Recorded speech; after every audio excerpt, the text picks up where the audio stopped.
Socialism, not a word often associated with the United States.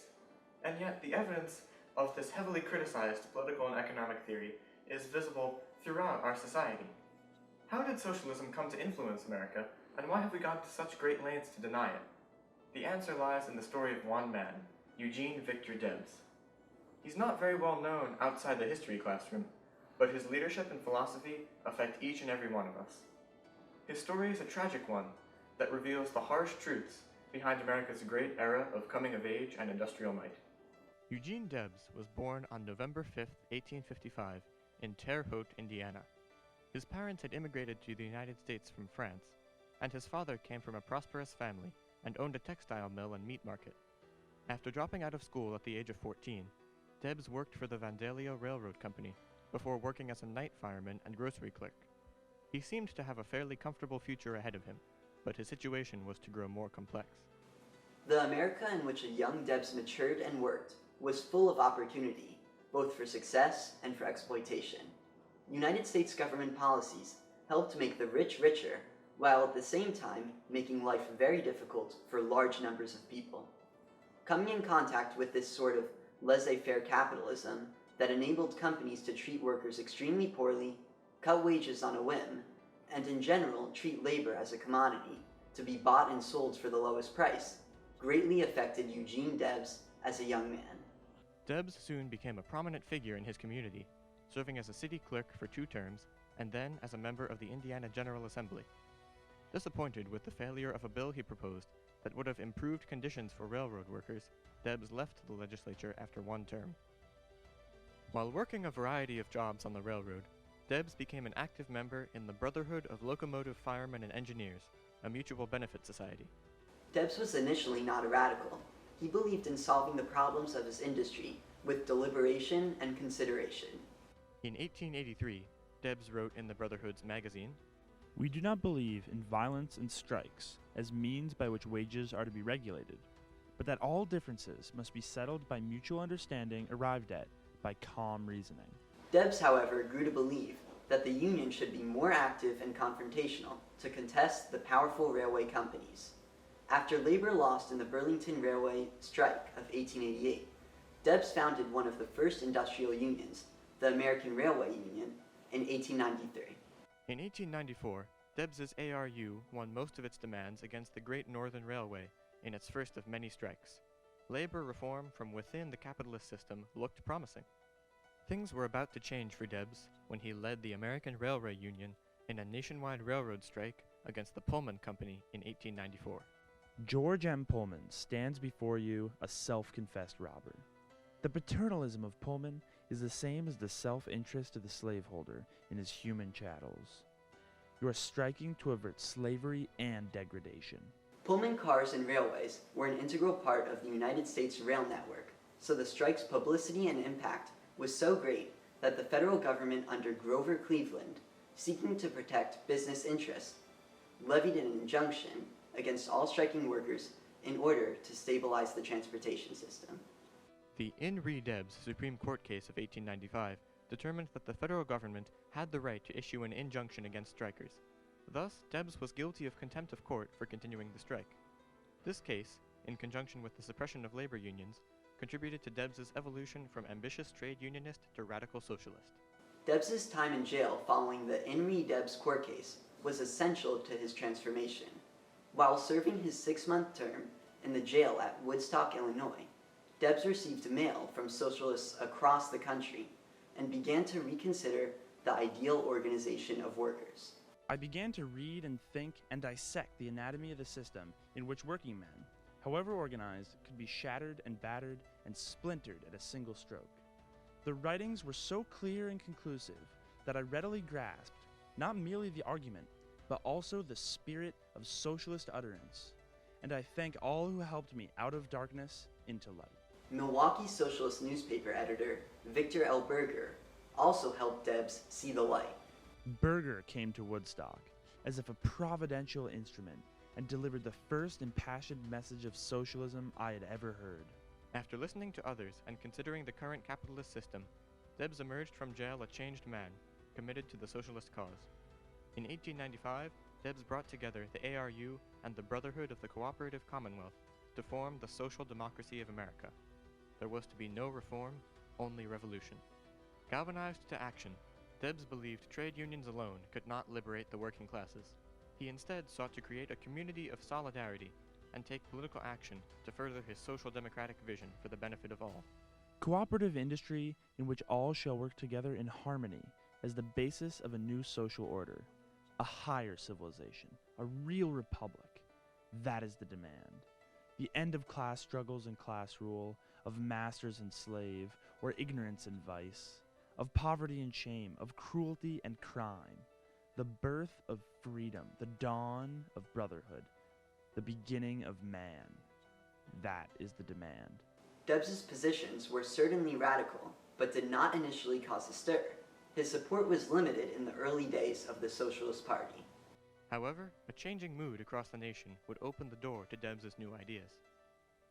The progressive impulse of America between 1900 and 1912 resulted in the election of Presidents Theodore Roosevelt, William Howard Taft, and Woodrow Wilson. It also allowed for the growth of socialism, which historians include under the umbrella of progressive movements. From 1900 to 1920, Debs ran for president as a socialist 5 times. In the election of 1912, Debs received 900,000 votes, nearly 6% of the popular vote. Popular discontent in the early 20th century United States had translated to political success for the Socialist Party, with support coming from progressives, dissatisfied workers, and pacifists. Progressive muckrakers that exposed political corruption and poor working conditions contributed to the uneasiness in American society and therefore garnered support from many workers who desired better working conditions and higher wages. The growing appeal of socialist humanism resulted in hundreds of Socialist Party members being elected to public office, as Debs's message rang true to many. I am my brother's keeper. I am under a moral obligation to him that is inspired, not by maudlin sentimentality, but by the higher duty I owe myself. The 1912 Bread and Roses strike at the Lawrence Textile Mill in Massachusetts was led by Debs and the industrial workers of the world. This strike, like many other strikes of the period, were sparked by an imbalance in wealth and power and collusion between government and business. The success of this strike in the IWW, an industrial union that included immigrants, women, and children, marked an important achievement for labor during this period. However, violence in the strike also upheld the image of labor unions as radical and dangerous socialists, foreshadowing the collapse that was to come. Debs himself was instrumental in the organization and execution of this strike, but there were rifts in the Socialist Party, as some became frustrated with the pace of change. Debs's goals of labor reform were coming along slowly, but as yet the socialist movement was not impacting other areas of American life. However, there would soon be another opportunity to put forth the radical socialist ideology on a much larger stage. As war broke out in Europe, Debs joined other labor leaders in denouncing it and protesting the United States' eventual involvement. He argued that the war was an imperialist war, fought between the ruling classes of the countries, using the working classes as cannon fodder. The working class who fight all the battles. The working class who make the supreme sacrifices. The working class who freely shed their blood and furnish their corpses, have never yet had a voice in either declaring war or making peace. I have no country to fight for. My country is the earth, and I am a citizen of the world. His rhetoric was considered very dangerous by the government, and especially by President Wilson. Wilson called Debs a traitor to his country, and the Socialist Party suffered in the public eye. Debs was arrested for violating the Espionage Act, speaking out against America's involvement in the Great War. Sentenced to 10 years in prison, he eloquently articulated his views in court. Your Honor, I have stated in this court that I am opposed to the form of our present government, that I am opposed to the social system in which we live, that I believe in the change of both, but by perfectly peaceable and orderly means. Debs spoke in his own defense during his trial, knowing that he would be convicted, but using the witness stand as a pulpit to spread his collectivist philosophy. Your Honor, I ask no mercy. I plead for no immunity. I realize that finally the right must prevail. I never more fully comprehended than now the great struggle between the powers of greed on the one hand and upon the other, the rising hosts of freedom. I can see the dawn of a better day of humanity. The people are awakening. In due course of time, they will come into their own. Debs' impassioned articulation of his motivation led to widespread media coverage and convinced not a few people to join his movement.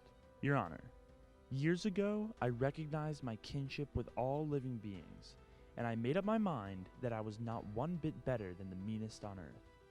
I said then, and I say now, that while there is a lower class, I am in it, and while there is a criminal element, I am of it, and while there is a soul in prison, I am not free. Running for president from jail in 1920, Debs received almost 1 million votes. His charisma and philosophy inspired hundreds of thousands. Pardoned by President Harding in 1921, Debs continued to fight for socialism despite his failing health. Anti-socialist backlash following World War I hurt the movement and was on the decline at the time of Debs' death in 1926. Prosperity in the Roaring Twenties dampened labor support, and concentrated anti-union actions by the federal government to prosecute strikers took away the power of those who made up the base of the Socialist Party. As the decade progressed, there was growing association of capitalism with American values. As a result, anything that opposed capitalism was considered un-American. Historian Ronald Wright once said, "Socialism never took root in America because the poor see themselves not as an exploited proletariat, but as temporarily embarrassed millionaires." While this generalization may not fit every case, it certainly helps explain the uphill battle that Debs fought. Many of Debs' ideas would not come to fruition until decades later. Roosevelt's New Deal, especially Social Security, brought socialism into federal policy, and partial government ownership of industry during the Second World War took that further. Even Johnson's Great Society programs of Medicare and Medicaid owe their roots to socialism. The legacy of social democracy lives on around the world, notably in Northern Europe's Scandinavian system.